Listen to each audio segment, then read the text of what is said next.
Goeiemôre, middag of aand, geloofsfamilie, en welkom by hierdie week se online diens.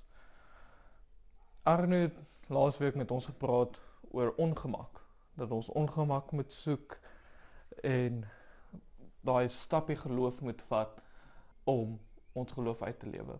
Onder andere ongemaklike situasies te soek, soos om uit te reik na daai een persoon met wie jy altyd so sukkel.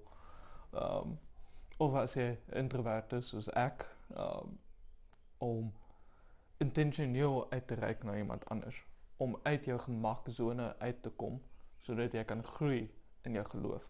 Nou, onder andere, een ding wat Anu genoem het in sy erediens, was dat ons nie soos die wêreld moet wees nie. Nou, dit het vasgesteek in my kop, en ek het baie gewonder oor watter gedeelte van die wêreld moet ons nie wees nie. Maar die wêreld waarin ons lewe is baie populêr. In terme van Amerikaanse politiek het ons die Republicans en die Liberals. Aan weerskante ons het die Republicans wat skole bom in Iran en hordes kinders doodmaak, wat alles doen om te sorg dat die biljoenairs en die shareholders soveel geld kan maak soos wat hulle kan. Aan die ander kant het ons weer die Liberals, wat vir mense sê dat dit is okay om te dink jy moet 'n ander geslag wees, om jou hele liggaam op te woes, net sodat jy 'n gender change kan hê, omdat God 'n fout gemaak het toe hy jou geskep het. Natuurlik, beide uiterstes is nie baie goed nie, nie baie goeie opsies om na te streef nie, maar die res van ons lewe ergens tussen hierdie twee pole van die wêreld. Christendom is nie ongelukkig nie, is onder andere die grootste geloof in die wêreld. Ons Christene behels omtrent 2.3 tot 2.4 biljoen mense in die wêreld. Die politieke, Amerikaanse politiek, alhoewel dit 'n bietjie shady is deesdae, ons politiek ook, is baie gegrond in Christelike waardes. Om mekaar lief te hê, om nie moord te pleeg nie, om te sorg vir die armes, om hopelik vir die natuur ook te sorg. Nou die vraag is, hoe moet ons nou anders te wees as die wêreld? As die wêreld se waardes, Christelike waardes is, die hoofstrome van die wêreld Christelik is, hoe kan ons dan anders te wees as die wêreld? En vanuit hierdie wondering het ek gekom by die vraag, hoe gemaklik is ons met die Bybel? In die tema van ongemak laasweek het ek gewonder, hoe gemaklik is ons om te praat oor die Bybel? Daar is baie ateïste wat baie debatte voer met Christene, onder andere wat lei na baie jong mense wat eintlik wegdraai van die geloof. Baie ander mense ook wat net dink Christendom is al 'n joke. Nou, hoe gemaklik is ons met die Bybel? Om te kan praat oor die Bybel en om werklik te kan glo in wat geskryf is. Ek wil vir julle iets interessant uitwys hierdie week. Kom ons lees Markus 1 vers 16 tot 20. Terwyl hy langs die see van Galilea loop, het hy Simon en Andreas, die broer van Simon, nette in die see sien uitgooi, want hulle was vissers. Jesus sê toe vir hulle, volg my en julle sal vissers van mense word. Hulle het onmiddellik hulle nette gelos en hom gevolg. Hy het 'n entjie verder geloop en Jakobus, die seun van Zebedeus, en sy broer Johannes gesien, waar hulle in die boot besig was om nette heel te maak. Hy het hulle dadelik geroep en hulle het hulle vader Zebedeus met die huurarbeiders in die boot agtergelaat en weggegaan agter hom aan. Ons het onder andere hierdie teks laasweek met die tieners by Bergsig ook bespreek. En daar's 'n paar vreemde goed in hierdie teks. Simon en Andreas, Jakobus en Johannes was sommer alles net los en Jesus begin volg. Dis dalk nie 'n goeie idee om 'n random ou te begin volg nie, soos wat onder andere Tristan vir ons uitgewys het. Ja, as 'n man vandag na jou opstap en vir jou sê, kom volg my, dan kyk jy sou onmiddellik alles waarmee jy besig is net los en om begin volg nie. En in sommige gevalle mag dit dalk nie 'n goeie idee wees om 'n random persoon te volg nie. Ons word tog geleer van kleins af om nie lekkers van vreemdelinge te vat en in hulle karre te klim nie. Ek het wel ook beleef dat soms moet ons ook net Jesus volg. Soms oordink ons alles en soms moet ons net alles los en Jesus volg. Soms moet ons ook ons visnette ook los, sodat ons Jesus kan volg. Nou, mooi en wel wat ek nou gesê het en wat die mens kan beleef in die teks, maar het julle geweet dat hierdie verhaal in Markus ook in die ander evangelies vertel word. Onder andere al 3 van die evangelies noem hierdie roeping verhaal van die eerste disippels. En hierdie loop hand in hand met my tema vandag oor contradictions in die Bybel. Iets waar die ateïste graag op aanhamer is die contradictions in die Bybel. Nou, onder andere die onderwerp van die evangelies het ek klas gegee met die eerstejaars by die teologiefakulteit. Ek was bevoorreg geweest om die hele eerste semester met hulle klas kon gaan en vir hulle klas te kan gee. En hierdie was een van die onderwerpe gewees. Ek wil vir ons lees uit Matteus 4 vers 18 tot 22. Terwyl Jesus langs die see van Galilea loop, het hy 2 broers gesien. Simon wat Petrus genoem word en Andreas sy broer. Hulle was besig om 'n treknet in die see uit te gooi, want hulle was vissers.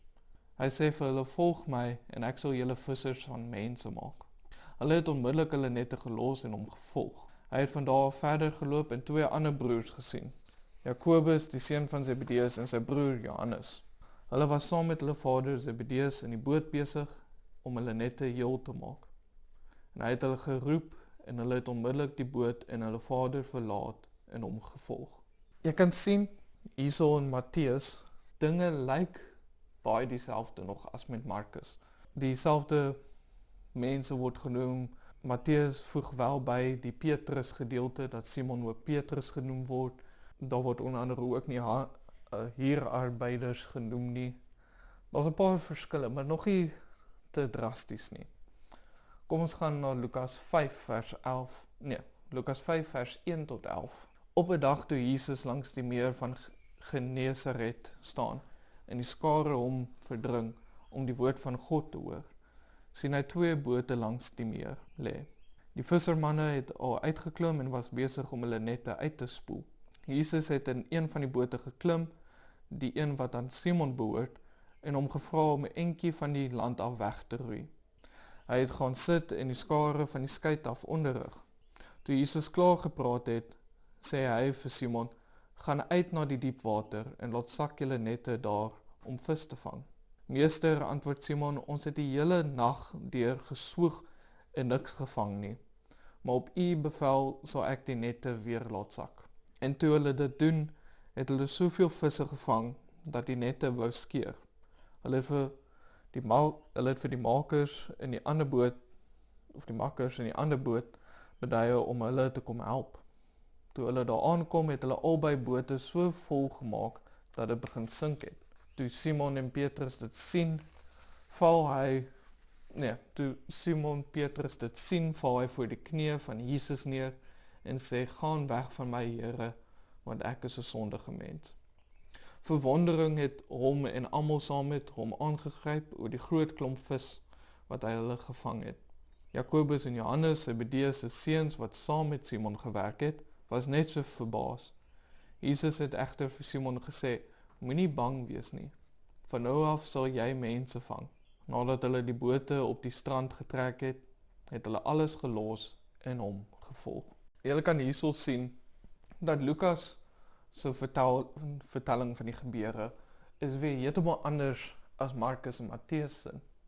Daar's 'n ekstra wonderwerk wat hierso plaasvind, die wonderwerk van die visse wat gevang word. Andreas, Simon se broer, word ook weer uitgelos in hierdie verhaal. Ek het ook onder andere gedink met Tristan se opmerking dat ons hier 'n random ou moet volg nie, dat uit Lukas se evangelie blyk dit nie dat hulle net 'n random ou begin volg het nie. Daar was 'n rede hoekom hulle hom begin volg het. Laastens wou ek graag kyk na Johannes 1 vers 35 tot 42. Die volgende dag het Johannes en 2 van sy disippels weer daar gestaan. Toe Jesus verbyloop, het hy stip na Jesus gekyk en gesê, kyk, die lam van God. Die 2 disippels het hom dit hoor sê en hulle het Jesus gevolg. Toe Jesus omdraai en hulle hom sien volg, vra hy hulle, wat wil julle hê? En hulle het hom geantwoord, Rabbi, wat as dit vertaal word, beteken meester, waar bly u? Hy sê toe vir hulle, kom kyk. Hulle het toe gegaan en gesien waar hy tuis gaan, en hulle het die dag by hom gebly. Dit was omstreeks die 10de uur. Andreas, die broer van Simon Petrus, was een van die 2 wat gehoor het, wat Johannes sê, en Jesus gevolg het. Hy het sy broer Simon eers teëgekom en vir hom gesê, ons het die Messias gevind. Dit is, as dit vertaal word, Christus. Hy het hom na Jesus geneem. Jesus het stip na hom gekyk en gesê, jy is Simon, die seun van Johannes. Jy sal Sefas genoem word, wat vertaal word Petrus. Nou, hierso sien ons weer 'n ander karakter bygevoeg. Johannes die doper. Sê net Johannes in die teks, maar net voor dit kan jy sien, dis Johannes die doper wie hierso teenwoordig is. Johannes, die skrywer hierso, vertel ook wat tyd dit plaasgevind het. Die verskil is ook dat die disippels Jesus begin volg nog voordat Jesus hulle geroep het. Nou, julle weet of kan sien, hierdie verhale is baie anderste. Die vertelling van die gebeure van die eerste disippels wat geroep word, is baie anderste tussen die 4 evangelies. Nou, ongelowiges of ateïste, hulle is baie lief daarvoor om hierdie tipe goed uit te wys in die Bybel en te sê dat hierdie contradictions is. En dis moet bewyse wees dat dit nie plaasgevind het nie. Om dit te kan aanspreek, moet ons eers begin by wat is die evangelies. Nou in Engels praat mense van die Gospels, wat kom van die ou Engelse woord Godspell, wat weer 'n vertaling is van die Griekse woord Evangelion.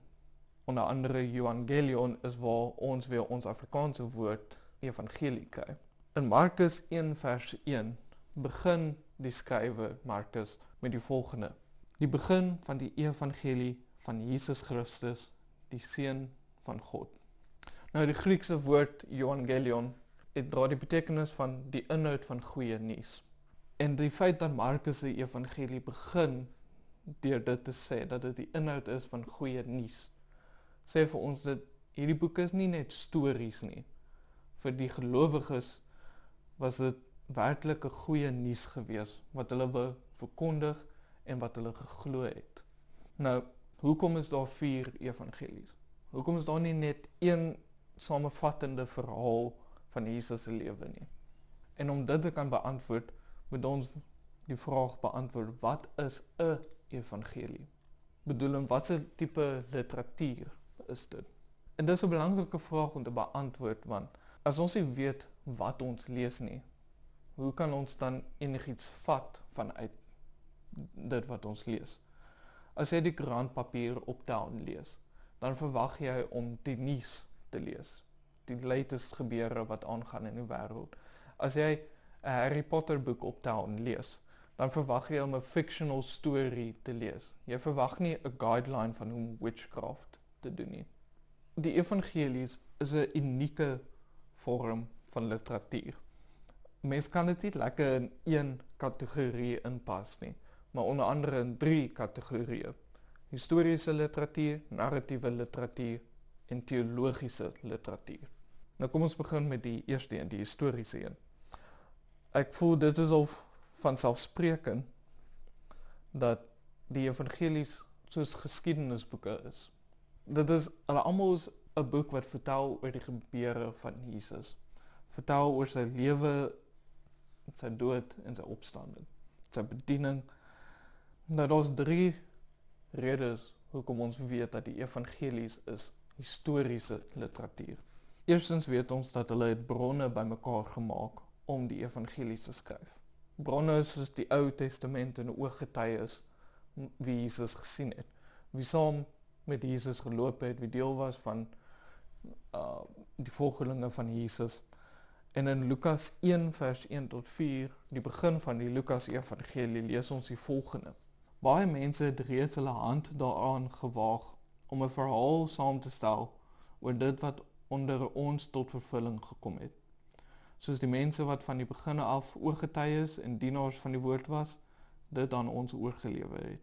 Daarom, geagte Theophilus, het ook ek dit goed gedink, om self alles stap vir stap van vooraf noukeurig te ondersoek en dit in volgorde vir u neer te skryf, sodat u verseker kan weet dat die onderrig wat u oor hierdie gebeure ontvang het, betroubaar is. Die tweede punt, hoekom ons weet dat die evangelies historiese literatuur is omdat die evangelies graag akkurate informasie wou oordra. Ons weet dit onder andere van Lukas, die begin van Lukas evangelie. Hy noem van hoe hy bronne gaan bymekaar maak het. Hy het noukeurige ondersoek ingesit om uit te vind presies wat gebeur het. En ons weet die ander drie het ook probeer om akkurate informasie oor te dra, omdat daar akkuraatheid is tussen die 4 evangelies. Akkuraatheid soos die disipels Simon Petrus wat geroep word langs Galilea, die spesifikasies oor Jesus se kruisiging en opstanding, hierdie feite wat in die evangelies is akkuraat genoeg dat ons weet dat hulle probeer om akkurate informasie oor te dra. Daai feite stem so goed ooreen tussen die 4 evangelies dat dit wys vir ons hulle probeer om die waarheid te vertel. En die laaste punt is dat die gebeure almal in dieselfde plek rondom dieselfde tyd plaasvind.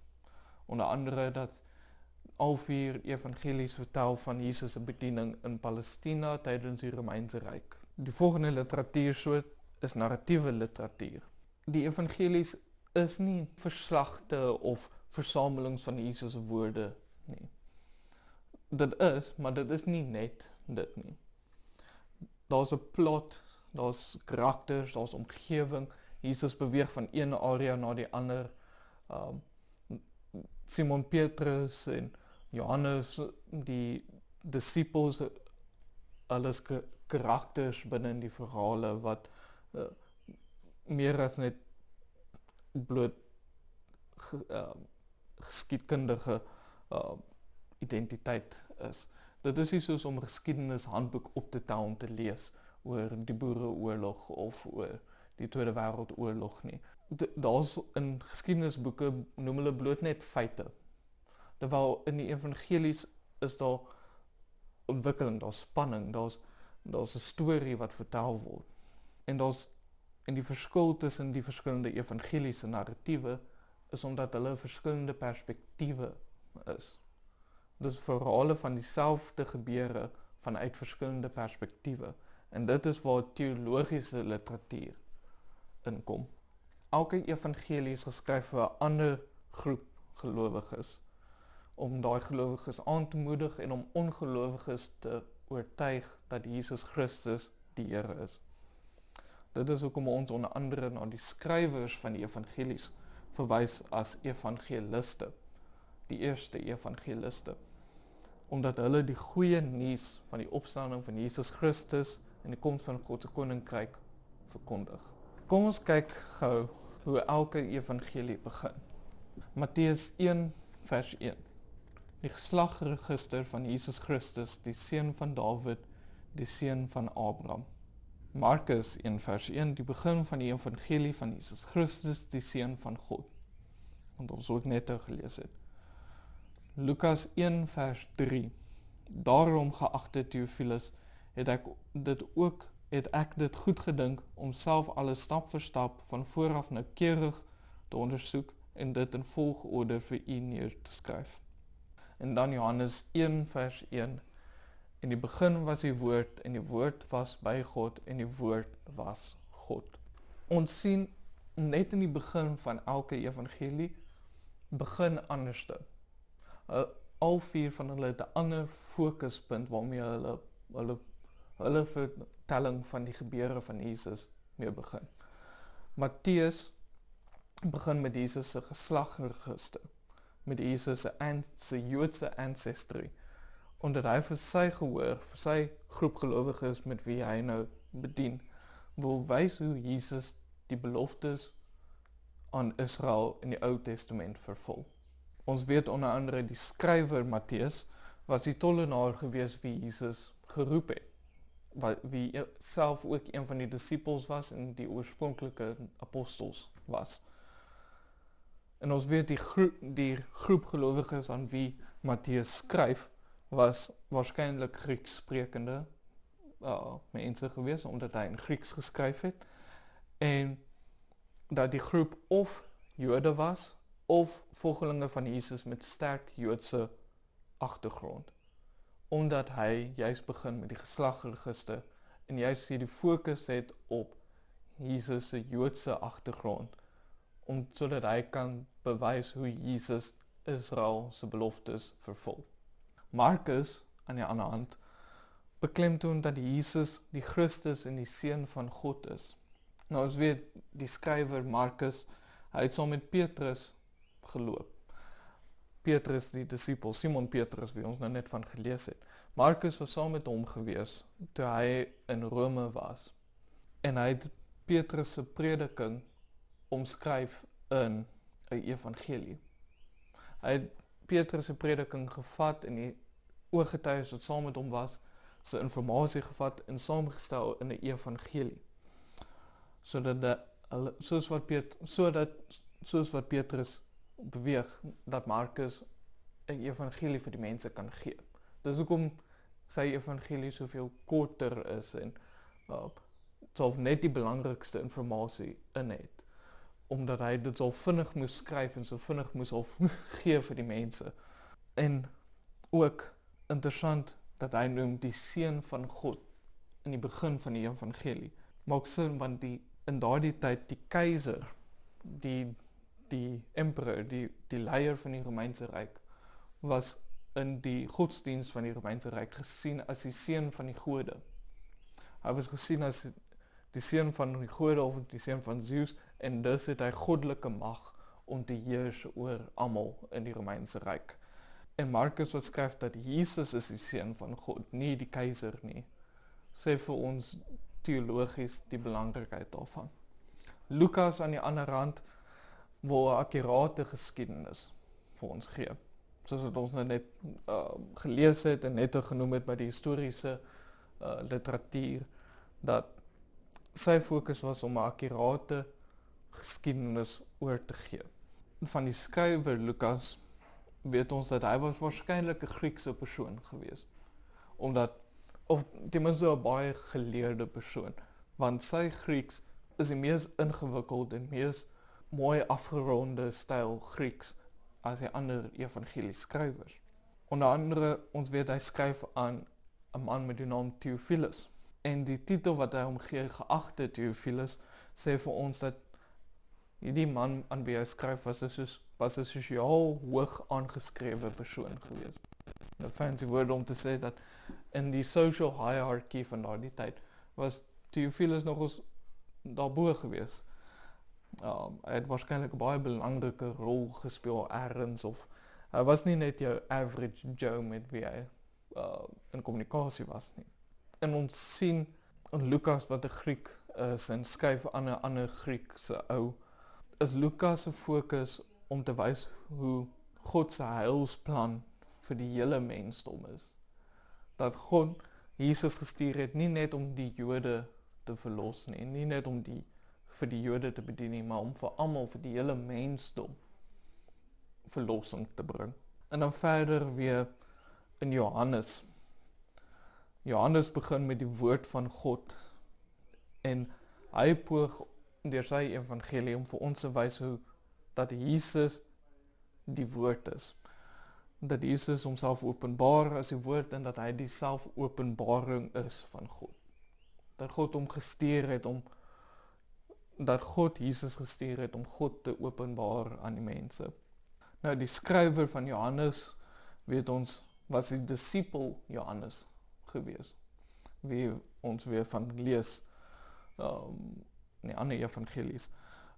Binne in Johannes se eie evangelie verwys hy dikwels na homself as die geliefde disipel Johannes het 'n baie meer filosofiese deurslag in sy evangelie.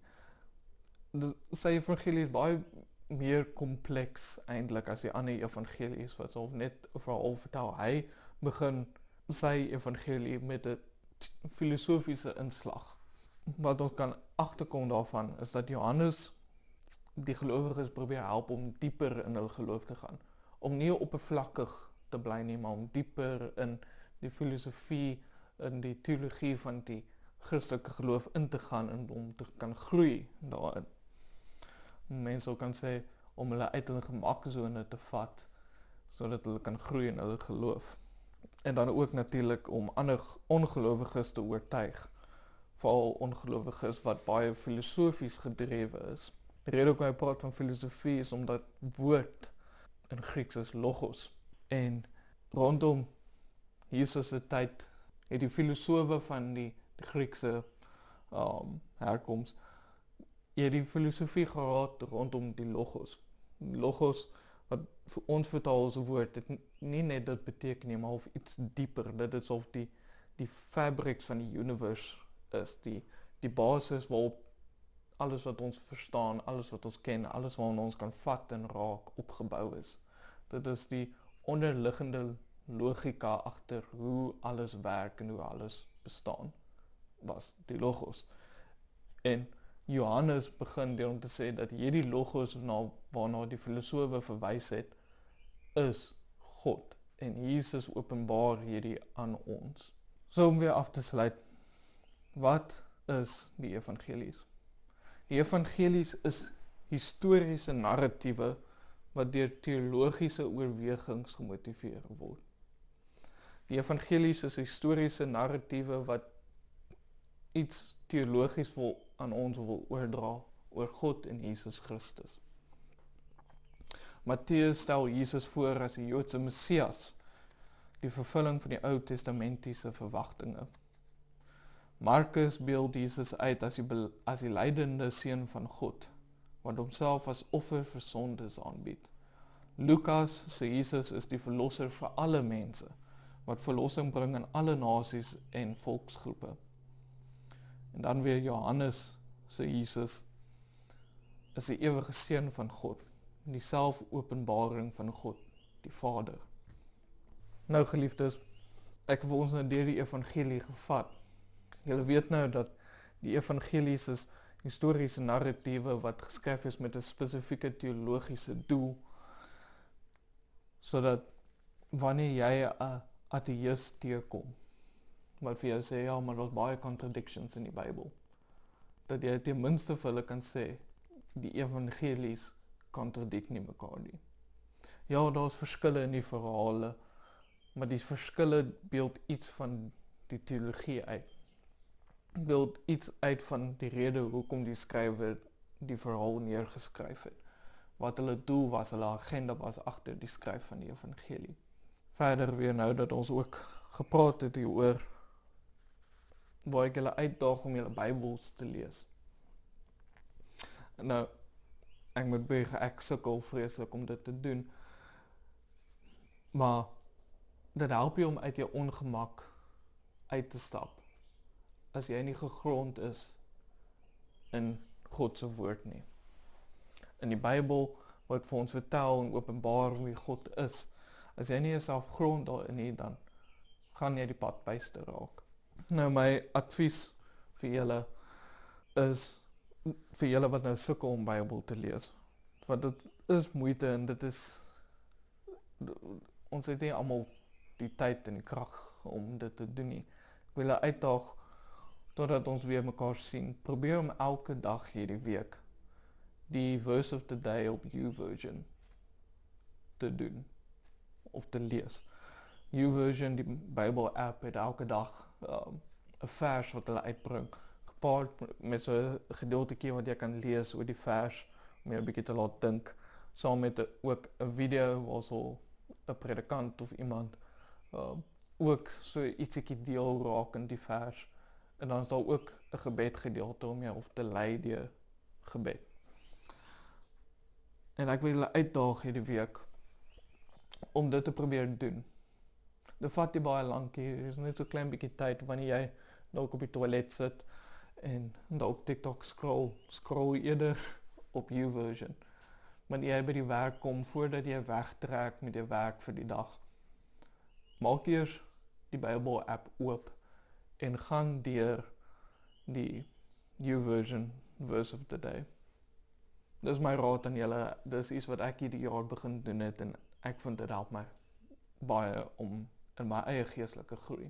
Nou op daai woord, kom ons bid. Here God, dankie dat U ons veilig hou.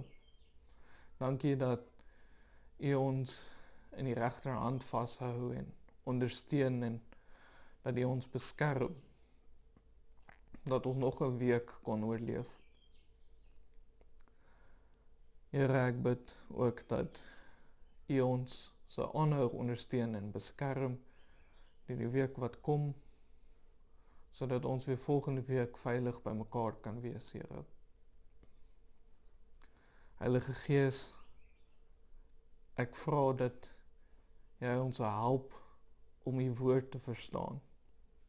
Sal Jy ons help om daagliks na U woord te draai, sodat ons nie mislei word deur die ateïste, die ongelowiges, die Satan, wat ons probeer weglei van die Here nie. Here, sal Jy deur vir ons deur die week, deur die woord, U liefde wys, U omgee wys, sodat ons ook aan ander liefde en omgee mag wys.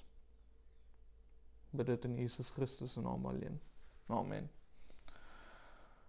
Nou geliefdes, mag julle 'n lekker week hê en mag ons weer mekaar volgende week sien.